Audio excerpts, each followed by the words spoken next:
oisi ala mai ala tai. Ole tu whawhea mai ole whasoa mai tu puilele. A fia telefon ole ue masiasi. Ole sebi la mea uma, ole alofa pea e mau.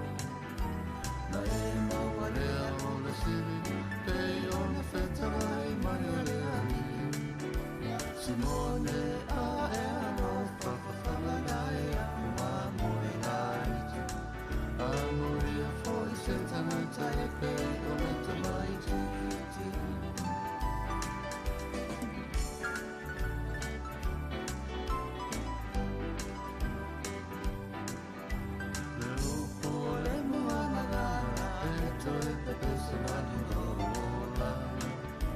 Te ama vai a pua na ole nei ola. Ai ata tala pere atua ina maho mai sina whaola tana.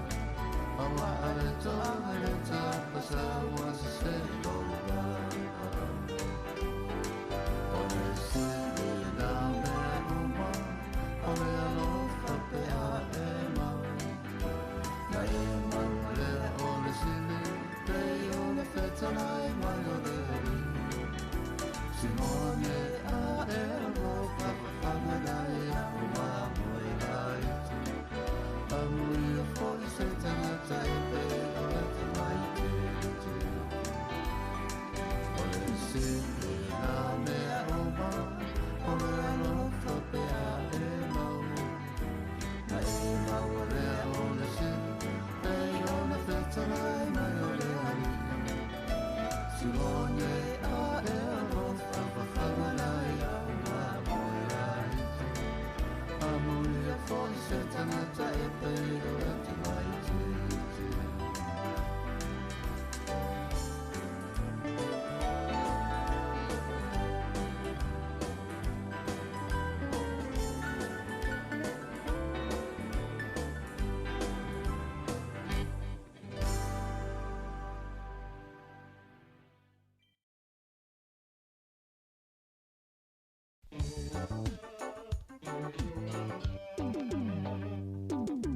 Apai o se pese e whaanoanoa Ia tangi a ue matangi tuki ai Samoa Awhai o se pese whaamalo si au Ia tūsia ini upu whaala e au Tūsia se pese mana ia Ia matua lelei lona whainga Usu se pese malie A mea ma tango fie Tō se pese ua tūsia mai le loto Pei o se matangi e malu i le whaalongo E whaanga e tia ma whaatuku langona Whaamali e loto whaaoso alofa Tūsia se pese mana ia Ia matua lelei lona whainga Usu se pese malie A mea ma tango fie Malo se furia. Omi inga ua langina i le lotu O pese ia ae ua mia tonu O le tatalo avalea i le atua Pe awhai e pese male atua Tūsia se pese mana ia Ia matua lelei lona whainga Usu se pese malie A mea ma tango fie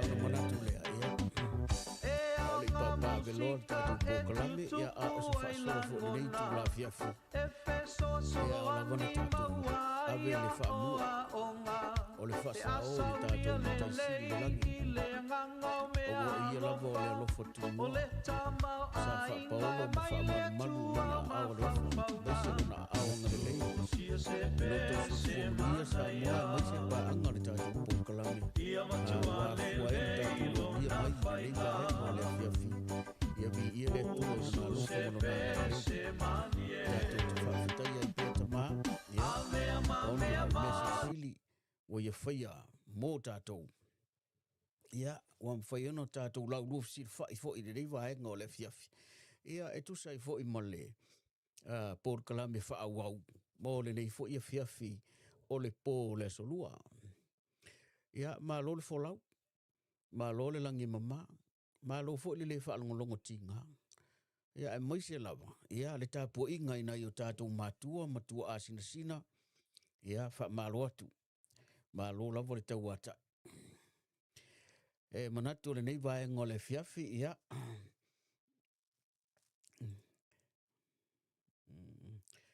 O le whaafeilo i whaapitoa foi. Ia, i a te oesa mua malau whaafonga tāpua. Ia, ele ngata i lea, ia, o nei o tātou tu asina sina. Ia, male loa loa o tātou upaanga. Po whea lava se tafa o le lalolangi lo e mafuta mai ai. Ia, whaatalo whaatu tātou pōkalame. Ia, li soa whamanu mālo Jesu Keriso lo tātou wali i whaola. Mālo so i fua. O le nei e fiafi. Uam koe malu lu ama koe au kilangi. Au kilangi ai au te le lo isi vaenga o le atunu. Ia po maua nisi vaenga o New Zealand e mawhangwhanga. Au ai whaapea le mea. E le tutusa uma. E ia le vaenga e mawhanawhana. I taime le winter. I fo i vaenga e mkua malu lua. Peila le fiafiringi. Ua mkua i maru ru ale mea. Ia ale mea tā ua. Ia ua whaai uwhe au mga luenga le malamalama foi. Sa tuana iatu. Ia ale mea le wha malo i lava. Malo te talo na i o tātou tua. Ia e maise o le au whai ngā luenga te tofi le tua. I so se tō vine o lo ngā lulue ma au nai. Ia ua lava le o ina ma le whaasino ina o tātou tangata i le atua malona whina ngalo. Ia o te fia hoi whata lofa atu nei pa angata, nei tō ina mana i tamai o ke mga kua. Ia ile nei fo i vaenga o le fiafi e whata lofa atu ai si o mātou tama le whionga ia msoe o lo o whata au te lia le whala. Ia le apurusia fo tu whanga ma le tino o maua i ngase i wale le nei o langa i manurewa. Ia e whapea fo le no whaalo ia fo tino. Ia ma lo na uso mai la tau o lo o whapea na ona li po ina le whata forto ina. Ia whata lo whatu ta mai a te oe a whai fo e te le mo le pōkalame. Ia a tau nei whaamantala atu e le au kausi mai se kaime mulmua. Po se taimi fo o mulmuli mai. Ia whaataro whatu fo i sunga ia tufunga le e whaafonga mai fo i nei taimi. Ia ma loso i fomnuia i lau whionga po lau sunga fo i tufunga. Ia le ngata i leo si tama ia mapusua. I o i whangali. Ia e ngalo ia ule ngoto ina ngalo fo ia una o wha sei hai a kurkoi. Ia o te loa lai whaafonga mai awa o lana mole maule. E fia fo ko inga so mai ia maka mai kai me foi fa alifu ia foi ole mo te mi ia ma futa mai ia fa talo fati ia te oltama ia po lau tale ngal fo le ulu ia wa lava ia le no pia i male au mawai le tunu u sa mo ia ele ngata leile ia o tama uma matina umol matu ainga fa talo fa kul mako se o mātou tama, lau futalenga unga benefido, ia, po o le whaasau o le mātou ai. Ia, ai maise o le tausi ai te vise, ia, mālo so i fuamnuia, mālo fo i le langi mama. Te iloa ngā ua whata ototo whanga, ia, au te iloa ngai wheala, ia nisi o le whanau o le tātou ainga, ia, wha o ato o lo whaanga to ina malo mtua.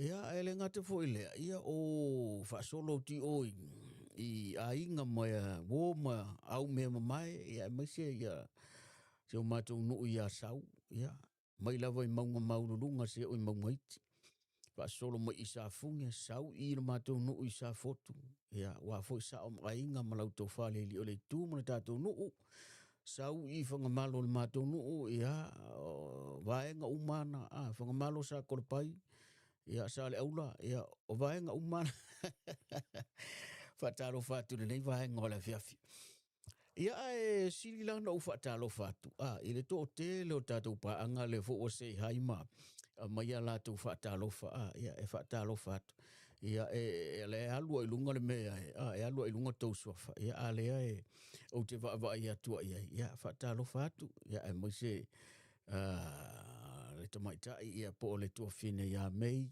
ia malo so fu muia malo langi mama ia o pa anga ia po kala me lem faina na mis ia fa pena la vona langolongo mai ia mo se le sunga ia sala ivao la lo fau ia malo fa aftai la mo fa mnianga mo se fo fa feilo I mai ia ma o to mala elenga te foi la pe no tau Stephanas tui maunga ia malo lava fo ide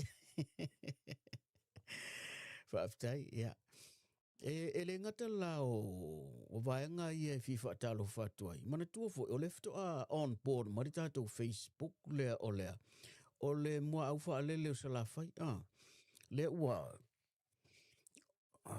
mo le sila fia fo ona inicio pa anga to tino le tatou po kalame ia ono nisi o le matou wa fio anga po nisi fo le matou tu malo ia tasi fo I uso o lerna message mai ia ona o le mua au tasi o sala fai si ufa manino le vala lea o le ngole a le mua au tasi o sala fai o le ngoa ipu lea o te malo e sofa ia fa mo tau lo le matou nu ia le lai wo to inga ko sui anga pole no al ka ko po kala mele tatou page le ia na o mua au fa lele o sala fai pa de tu salava o le mea lava tasi ono mo tau tu mai sa le e tau sa fai e tasi ale ngoa e tau langi mai tau ave e tau o le mua au tasi o sala fai ia ona o le mua au la au mua au tasi ia o le ngoa ipu le o le tau farisa o ia fa mo tau loa I paukalie ia lea lainga so po le mua au fa lele la po le mua au tas o le mea la vetas ia manatu ia ole ale fa ala fa ina na tatou fio anga mai se tatou tu malo mtautu ia o le la foto fia le ko luai ni la po tanu na live de tatou page le so a fa o fa fonga mai le mamalu o tatou pa anga mai se fo wo mamatu tau ainga mo ainga I le page le ia fatalo fatia au tou so fa manu malo Yesu Kristo le ia fiafi o am kwa malulu au kilang ia pe on tou sila ma ia o uma koru of kongu fa ia ku mar champa fa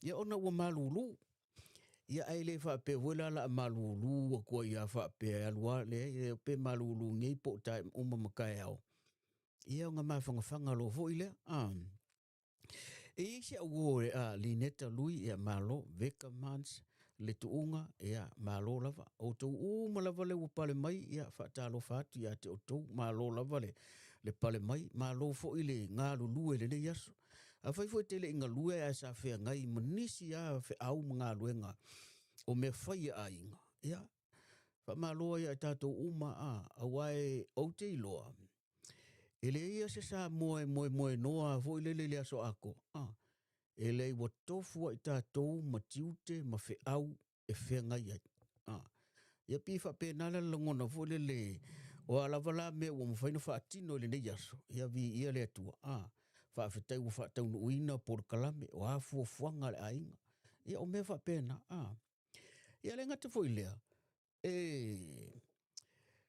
fatalo fa pito ti ila tau po tatou tau ainga o lo o maua I mafatianga ia mai se ale mele o le misia po ua motusia maftanga ia le oti ia mo tatou tau ainga o e pele o e close relationship po tatou tau ainga ia ele mfoina misi kusa waso ma le mele. Ia le mele, ia whatalo whatia te o tau. Ia ma wha mai se fo ile tua ina i tau ai. O le alunga leo le neiso i fuanga. O le meta ua, o tatou malama. Ia maua o ina i fo i tatou. Tari tono o seasea inisi o tatou to mo mi fo le pe ua. O matua melo tangia o le se wha moe. Oi, so le whatalo whatu sia uo. Lau sungu lo filofi. Ento Tony. Ia malo leva le so i fomni au so. O le wingo tala. Wa mou malia tu ainga nai o tatou ainga. Mo le mea fwele le wa tatala le maafutanga wa tu ua le maafutanga ona wa ala le maliu po le oti. Ia o se asa ato ia nko inga se iwa nana i tangata matutua. Ia manisi fo or whanau. Pada to tele au tatou ainga. Mo ia tatou te whakangisi. Mo tatou whaavau mo whaanono. Aua le to iei se mea foile le pi o mea sa tatou wa ai yaso ia E koe alu watua ia marisi tangata. Ona ua tangi, ua melo tangi e me whapena. Ia le whapela ua pule atu tatou pokalame. Pato tasina wa inga ua tau. Ua maumalia tua. Ona o le ua tatou malamalama ili soi fuanga ma leo langa le iai. O leo langa e le tu mau. O leo langa e le tu mau e le whaavavau fo ina tatou iai le neila langi. O le lalalangi ia wana o se no fuanga fo ile le pe ina o na tatou wewai. Ia ma tatou wola i usu sta i le tua mana polo inga mana tu la fono ma mea uma. Ina ia tatou wola i e tusa ma le ola a mai le tua i lo tauso i fua. Ia ma le ola al fai pokalame. Ia wae o le fo i fia ngai matu a inga ma vaenga whaapea. Ia o le mela lea. Ia o tau umala valo fea ngai ma tūlanga o le motu sia o mafutanga e ala i le oti. Ia tau ana wha maise le nganga o le tua ia te o tau. Ia o tau maua le loto tele. E wha maalusi aua i le tua manona mana e maise le tātou te tonunga. Ia e leo se tātou no fuanga tū maule. Ia talofa sis naito. Ia talofa ki ana naimale o wha naum o lua ngā. Ia, o vaenga la na le wha talofa tua tātou pōkalame. O ai lava tātou o fia, ia malo. Tātou fo whanono, ia e whapena. Na auolo whātu tātou pōkalame, ia ma wha maise le tua. Awai, e le whaingo fie. Awai, o le motunga kua le o le mafutanga, ia, ma tua ia. Ia, o le meta aua, o le maliu, po o le oti. O le launga sili ale na ile ne o langa tātou te iai. Awa po o whea lava le mea e anga i eri tangata soifua. E o mai loa lona taimi. Wa muta i lunga le whunga ele. Ia ona umale. Ai o le awa onga la na po o le launga na sili o na pao vo le pe matautia. I o langa o tātou o lo soifua maola pea. Ea o mai ele malanga lea. Ia tātou. Ma tātou loai. Ea o lava fo ena tātou sāu niuni. A ele ia o mai o tātou taimi whapea. Ia e pe i whapea nālal wha marusi au le vaenga. O le tāua o le mea leo le maliu po le oti. O se le sona masea o a onga. Tāua na mō tātou o lo feola. Ia ole na o nei au kilani o matua malulu a makouton. Ia ai tari tonu ia a konge o kai au kau musi na mafanga. Ia ai ole a ka kasin ka ko pesele. Wa peifo ole ua i tātou pokalam. Ia o mwhain ka kaka ko pese, o mwhain tātou whekola. Ia o mwhain tātou fia so se Ai ole ka tātou pese lea. Ia e wasa ia di tātou. Ia on tātou fo i mai lo lea. Ia a whainge. Ona whailola sin tātou whasoa ele umi tātou whasoa. Ia ale me tāua ia whainge sina tātou whasoa. Se kausu e akula. Kako wola il pese lea kamukuai a vele.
Ia le na,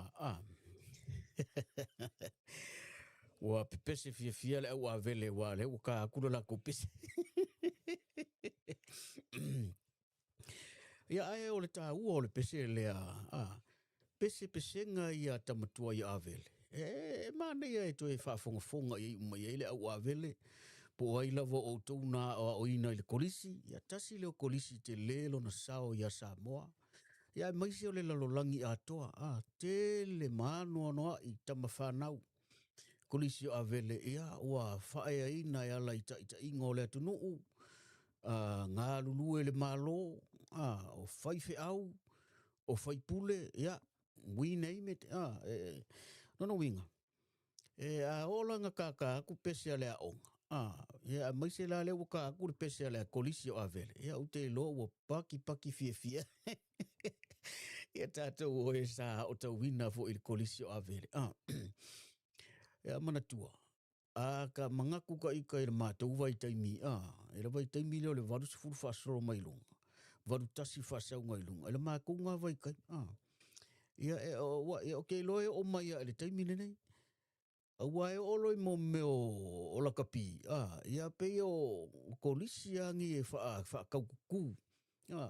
Ia o le kolisi o Lokopa, St. Joseph. O le kolisi o Samoa College. Ia o le kolisi o Avele. Ia ngau mai ilo le kolisi fui o le waula. Ia mangisi umamau kolisi. Ia e pe o ingoa i e laualunga i mea tau tālonga. O le kolua le kolisi Samoa College, o le kolisi o Lokopa, ma le kolisi o Avele. Anyway, ia a faila o le mai mo mai to tele o ko sai avele. Ia fata.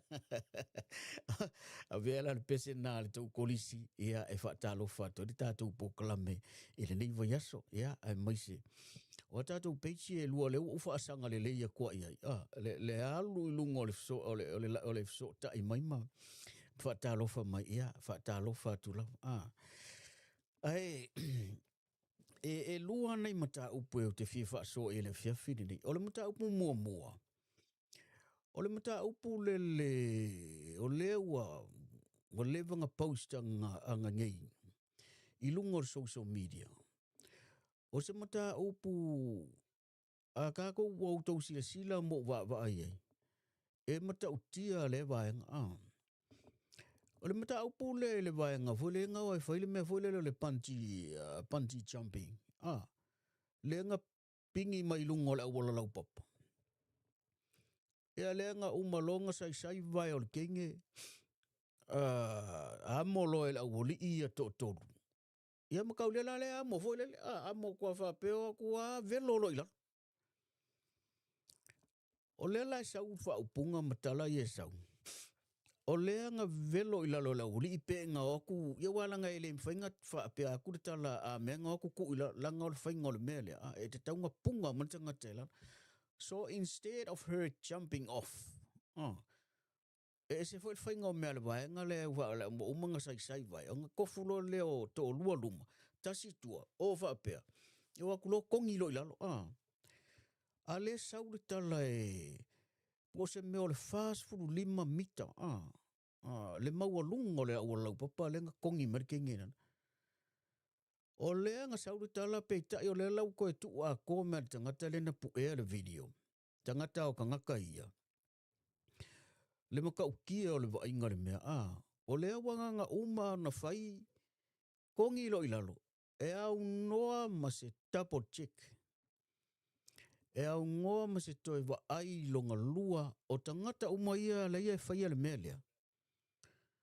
Po a toa uma me e fai awa o le umkwa kongi ma ilalo de kengi. Ai le isa ia o na vai.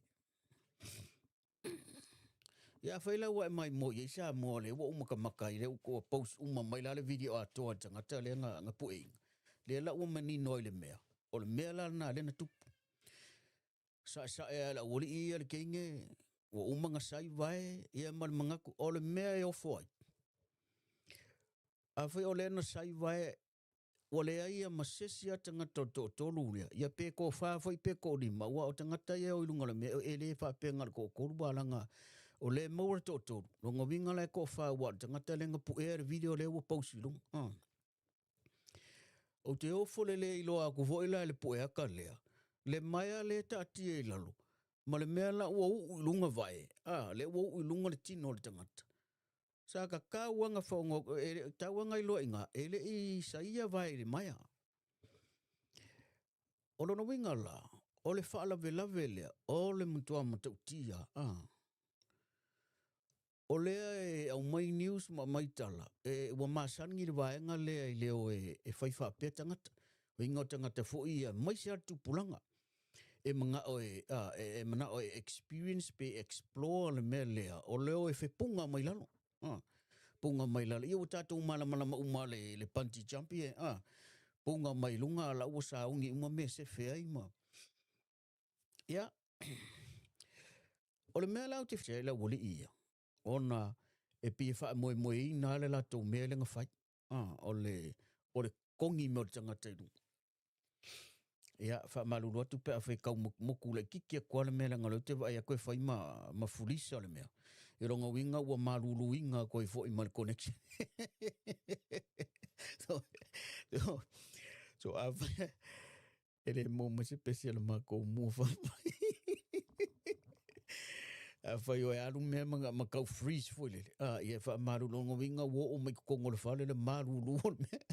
Pe o le mea ngā le whai kua maluru o le mea. Anyway, e fōlinga mai o le charge le la na charge la wori ilia. O longa winga e fōlinga mai le le fasio tangata wha moinga. Ia pita ele i wha maonia la wa le uka ofia. Ona tātou tala noa lo lea I le mea lea tau o ia to I ngā taalonga. E wai tau fo le mea lea o le taalonga. Po o lea fo I to I ngā whainga o se whainga fo I le peise lea se mea. Ia tau wale taalonga. Ia po o se event fo I le special. E mo ia le tele o taalonga. Ai pi o event ia pi special fo I le ona e tele mea te tauna whai. Ia ma whaatino I lo le. A tātou tala noa whaalau tele atu lono winga o le mea. O le matua I la ua whaingoa ina o tu I ngā mea lea.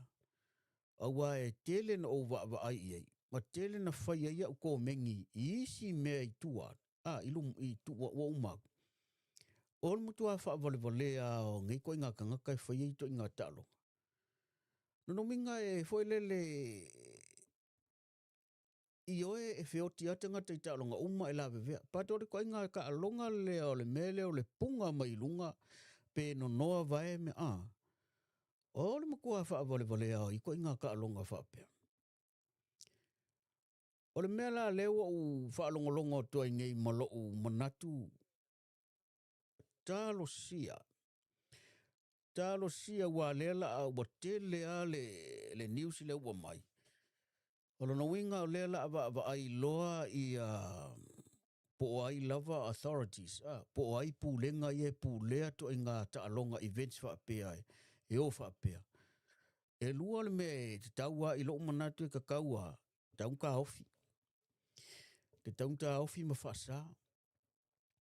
Ia manatua e o le ua tupu le mele I le vaenga le ngā kongir king. A ua fia ni me tutupu le au vaenga I e o whepunga mai lungo valele. Whauta I le mole mea ua alu I le mea le mawhau whau o tangata I le mea le ise au ngai leolang. Awa o le mea le ngata te whisiri Po le ase mea au ngā o maua mai e se a inga. Po le ase koi ngā kupe to tongi ai a le ase mea au ngā o mau mai ai. I le lea ta alonga e auke ka ua o le mtua ta alonga e wha avale valea tele na whai. Wafa ua le ngata I lungo le surface fo le lungo le palapala o lungo o walau papa. Ia le lawa uta tau matau sa mo ia wo o I lungo va le o le fo we lisi o wanga fo la ko fa le record o le mele o le fepunga mai fa pe ngai lu. Lua ko I male o wanga ia fa I parusuki fo le parachute divers fo ia. Ai o le ta alonga lava e tutusa le leia longa fainga. Le ala ua matua I maua le le ai ngol mele. A fai e tō whāto o rima ko o ongo kākai ngai ai. Le ai masesi ngā wa ai ia o le mela le maua le tō I ngā mele. Bo le ai mase mea fwoi le double check. Taunga koe wa ai mua uma. O le I amo inga I pe piki lunga le teine pe amo lo I lunga I kongi lalo. Ia o le mela le mo. O le mea la vai e masani e ta longa le tō mai mua man tātou wa ai ai.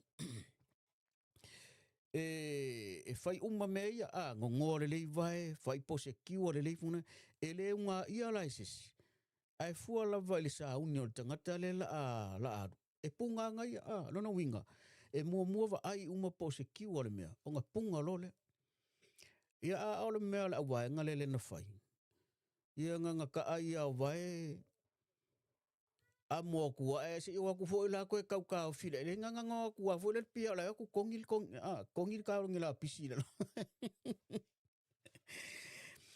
ia e fa ata foi le la fonga I taimi o tana noanga ai talo fa o ma wele o lo le ka ma le soifua ma le o la le tu kalu la ko inga ta longa fa pea le ai o se ma fau le ina fa tino ia ai kala vo wal teine le wa wo ai ole tala angana na ta longa a waenga le po le la to mea le o tele vaenga o isi atu nu e ofa ia le la fo linga mai o le la li liu mai lola le po le anga vo le po le nga e la to te va ai to inga mea pe ia te le ai inga le la fa ia por ka o filo ia talu sia Samoa ore a tonu fa mai ni o ta longa ile le tofo ina ile me vo le lo le lia wa a punga mai ngai pe fia se fulu mika le ma o le mawonu ia a tonu ai fa mai ni se le but o le fautuanga lava mo tatou ia le la waka ko va va ile me in reality ona tupu fa le tonu ia ele mafaianga ko e apa ku se me fa pe ia se si piko filo ke mau ia la ele ai ia ai o se ta longa o te fautua ina u ia le tupulanga e o vo ila ufa nga u ke foi e o wala vangi e se o ko fa vale vale alu ko inga me fa pe o i me o ta longa la e o e mau ai le safety ma joini me o ta longa fa pe nga just to have fun fo lele ai mau wala le le secure le au le o to inga ta longa fa pe mo ta longa o tangata ele ini fai ai e vole le vai ola tu ma fo fau ai a kwa le me o ki ai o a fai e pe e mana o tangata i le me fo le lawi loa e mana o le me le famous ai nga loi i o le me la le mo le famous kongi mai lunga sa o ila le ingi le se mai o fa mau so se le sona te le ai pangale ia o mau leo lo le tangata sa lilo fo i manatu lea talavou ia olonga kai mi muli ale ia wa ko e mai ngai la lo la pu e ku le video wa ko e o le anga ai nga ke la longa la va wa kwa le o feeling ai se mai ai vai ia talo fai ole me fa mai se ile nga le tu nga ngi kanga ka wa ile lo po ngi pala langi po ngi po tu nu ngi kanga ka ye e fai me wa pe o tangata ia mai il fa i tu le e fia ke le fai to nga ta longa fa pe ia ai tarsia a fai o lo la ve foi ka ko inga e fia le ta longa le o le fepunga mai ia o le to va ia ma to va ai pe o sa o nga ka longa ke ia ia nga oni tala la vai fatu pu monatu ia ai pulea oe e pulea oe le me fai ia ana o e fa fonga o e mai mo o tatu va ai e mata utia le danger i ko inga ka longa fa pe e tu sa foi pe fa pe o secure sainga vai ma le sainga o tino o mana tua sa mo ma le tatu au paang o le mele o le se fo i le taimie mana tualanga pe o le ngonga ku vai lo ku le pi se i mai lunga le kingo wa lo kwa ka u la pe la se i ya e tele vai ngol tino e afie e fai o le afie o musele o le se i o le kosivi e tele ame e ona afie o le la vai fai isi masao but o va ainga na leva va ai i le tele o nisi fa mai ma nisi me manu a i le tino tangat pe a o ana se o voi la ngole pe ila to nga mele o foi u pole tunu e le ai a se a toto e ai ale sasi me e le leila le sasi a la eta ngolima vo le la ma le se a wala vo le ko kau fetu na ai a ole kupu fa la a ole sasi la le o makua sasi a malua ko ia e alanga anga wa ko nga lu le pusa u li voile ia male to i loa ia se me ole ne yolang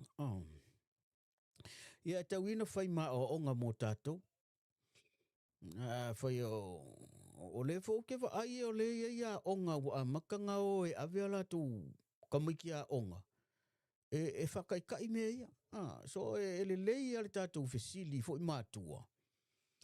Whesili le whanau. Ma whesili fo ia onga i ko inga ka alonga ia langa lewa a matana introduce mai fo i ta alonga ia onga. E pi e whaatosinga i ka maiki. Ia a whaila e te ua le lei ale whesili whanau. Pe o ola tau i mea ia. Nā lawa we sirafia. Ia wa ale o O me vo ngā lea o ila uwhanau, o wangi i oi ko i ngā me whapea. Le ua mā kukua, au vo i le o ai fo, au vo i le o fue. O le me fo le leo le tātou woi mo me o tā inga. Maru waku o ia. Ia ai le ia leo ka whau isi mea. Ia a ole i. O oi nisi whaafita uli. Fo le le se kele. Talu ai le a maile request for me o le pese le mua. O le lopo le mua le. Lo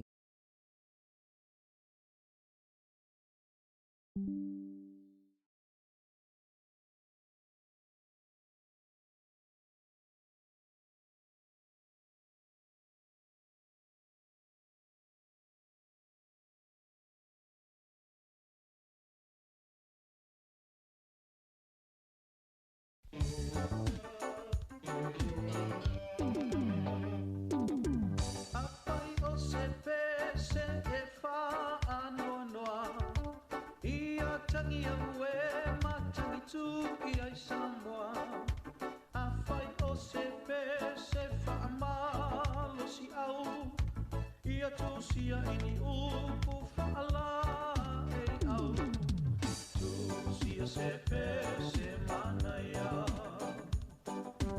Ia matua lelei lona whainga Usu se pese manie A mea ma ta ngofie Tō se pese ua tu sia mai le loto Pei o se matangi e malu i le whaalongo E whaanga e tia ma whaatu Ngona whaamali e loto whaao so alofa Tūsia se pese mana ia Ia matua lelei lona whainga Usu se pese manie A mea ta kofie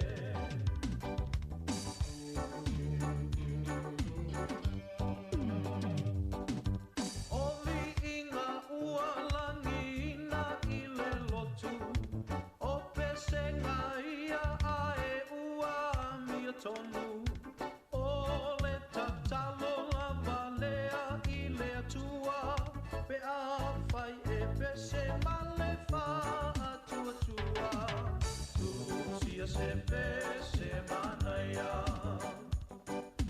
Ia matua lelei lona whainga Usu se pese malie A mea ta ngofie E au ngā musika e tutupu ai langona E wheso so ani maua ia o a onga E asa mia lelei I le nganga mea alofa O le tamau a inga e mai le tua ma whawhaunga Tūsia se pese mana ia Ia matua lelei lona whainga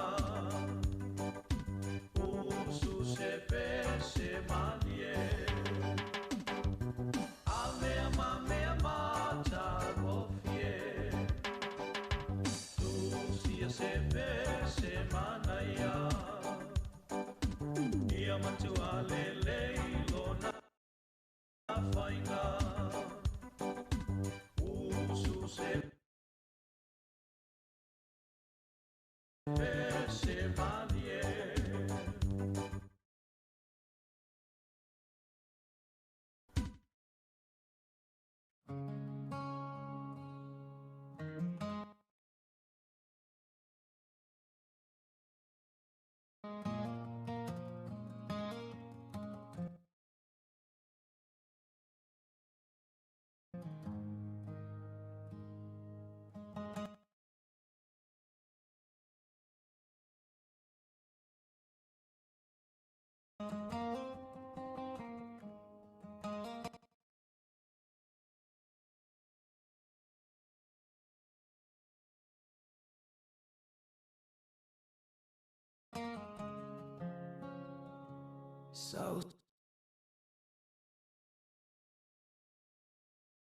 So ia ta fia lenei tai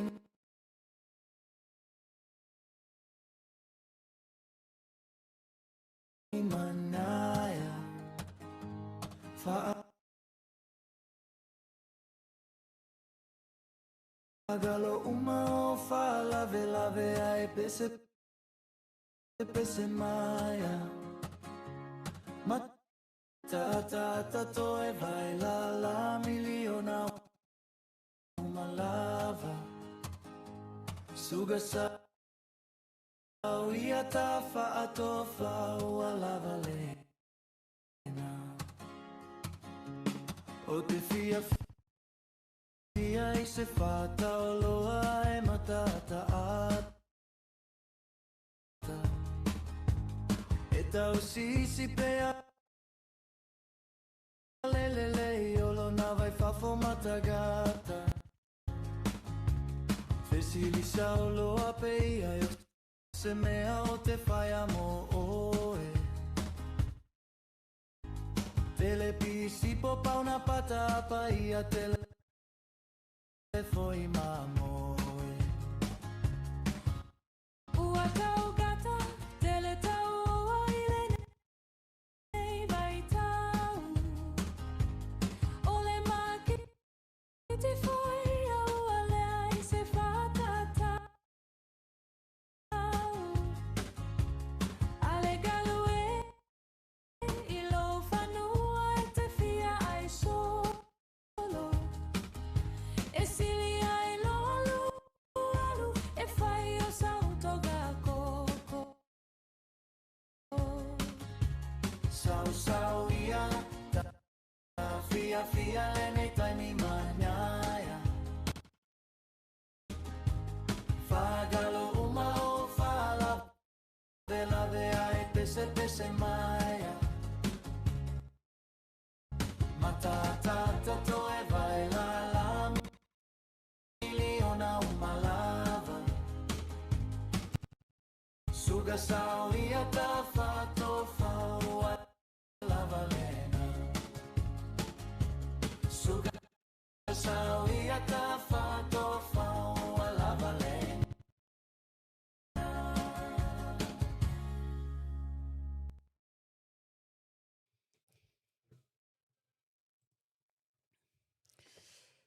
Ia, asu atu vai mālui puenga i tātou pōkala menene fia ona o whaisi moku le kiki al connection ale wifi. Ia masalo ona o le malu luma ti munga i palasi. Ia atono le whaina lea o le meta ua lava. Ia o lea e maua le connection e tātou whasoa.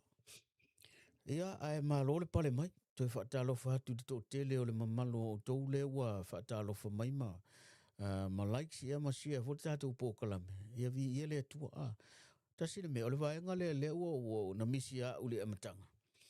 A whai o lefta e mafuta mai pōkalame le tamo le vasa ma le mua au wha lele sa la whai. Ia po lunga fo o le YouTube po le tamo le vasa. Ia e paua i o vaenga ia na o se tālu sanga fo le tu atu i lalo i au tafa. O le subscribe, ia o lau follow, ia ma le share, ia masau ko mengi ropo se like. Ia pinga paunga ngai me wha voilele, ina ima whai o na share atu fo tātou pōkalame, ia tonu ia ngā mosesi, ia ma reach out to boy fo ia o tau paanga, ia uoma au me mamai, o te tā ua pe le amatanga o pōkalame, ia le vaenga lea, o le nei pōkalame, ia wau tau si la fia ele o se, ele o ni pōkalame wha pe o lewa na whai. Ele o leo kua whai tau māsina, talu na wha atu, ma wha savali ni nei pōkalame, whakua. Ia e maur koe ngā me voe lele e a wai mai whai atu lea mea, post aku lea veng, So ele o se pōkalame la wha pe voe lelu lewa, ele wha atau ta wāla tātou pōkalame. I pōkalame a nisi o ta mali i mawhai launga. Wha pe voi tūpulanga tala vau.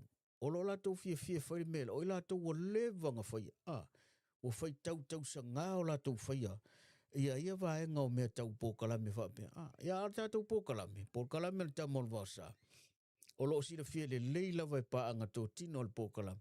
Ia le pokalame whatoa whaasa wali le tausanga le nei. Ia o vaenga uma ia o tau sila mai ai le ua sui le tau sila mai sa mata mai nga o le YouTube. A le ua ilunga o tātou Facebook ume lua. O kongeki uma mea ia. Ia e fau wale mele ko a fai ko a tupu le mele last week. Fato a tupu mea la so peona o tau whaafonga mai la. O lo tau whaasawali ma tau whaaturu pokalame. At the same time, o lo o tuu i ele effort a toa a siau whanau. Wala uisingi au iau le mea. O au ianga la use e mea whai lolo pokalame a ngā lulua la uisingi a ia o lo ukali. I le tau wha maupopo inga o le mea. Sometimes e confuse ka miki. I mea laita te manao e whaatino. Ia e kau whaila but ia ono o le... O tau whanau maka kou whangau. E alama kua ping computer o la kou mawhau. Ngare pau ale mea tā kou ki fia kau iei me whai. Whai ale ka miki. E o le ala pe tau sisila mai. O vainga i au tau tanga i mailu. Ia e fau. E fau. So o le ala e ale nganga fo le mane tana noa atu pea. Whai o leto ai pale mai ma e whaafongafonga ma e mai moa mai i porkalame ale tamole vasa. Ia ma le moa au whaalele sa la whai malunga le YouTube. Ia le meta ua lava. Ia e subscribe. E follow. Ma share. Ia masau like. Above all. E pulea oe. E pulea oe pe te whaia ngā mea pe le ai. Pe na alo sau ai te eva mai. A whai ala wai ke e te sau te eva mai e koe aru. Ia e pulea awa wai ele pule le whai puka. O le mea ngai pule ia au tau. Ia a whai te willing voi le te soani voi le nei pokala me a tonu e alua lua. Ia se aso e manui ai. Wa peo na uta ua. O le focus a toa ma le mindset le tua le pokala me le ua whai nei pokala. O mea e le hoi le whai ni tongi. O sa mea voi le run voi le. Ele whai ni tongi, but it's open for anyone ne whai ngā whaasala launga. Whai ni whai ngā loku, me whapenga. So le lai seki mai pokalame na koi kiki a o lo tātou iai. O le whaaluaku ilunga o pokalame whapena. Na peia leo le running o pokalame whaaleiki o. Ae leo se leiti o ka kuwami. O le pokalame la walatou ia. E whaila wale mea e ilo le whail pokalame. E sut lele iai ia o tau o le audience. Wafo ia whai e tala noa pokalame lima le taimi e tasi i le mele o le porokiki. Ko e kalangoa koe mana tamo le vasa po le mua au wha lele sa la whai. Io le mea la maua. O inga la kau whai ka kiki uma polo ka ngaka. O inga la aporo kiki wha solo a kore mea. Mafu anga nai ala inga e se fo le mea focus ya ki e lau fo isa wali aku. Ina ia awane i tā ngatasi mea Ia e se fo le mea whaka mino milo ko isa ka kua mea. Mafu anga la nai pe fo na utara noa. O nei na up and run ne lei nei mwha mwe. A tonu ai alurua o ngā Moses. E no peke walolo e whape mai se i kongi kwa le whaasara launga le ale mātou a inga. Po o le whaasara launga le mātou nuu. Po o le mātou e kālesia. E nau me whapena. Ia o ie ika ngā mea. O ie ika ngā mea. Pa ua o no le le wha ngā ina. Al me la tau ia o le ua whaaso solo ai to i ngā mea. E leo te umi. Ia e pina ona whapena atu. A whailai te fia sapoti le nei fui le nei pokalame o le kau whaasa vadi au a le kokolo al pokalame le isa vadi. Ai e ma e ulawa le mafuta mai. O pa anga tō tino al pokalame. Ia maisela na iau tō whawhine i wō mai umafoi. Ia le wō mai lunga mel. Ia o kalame.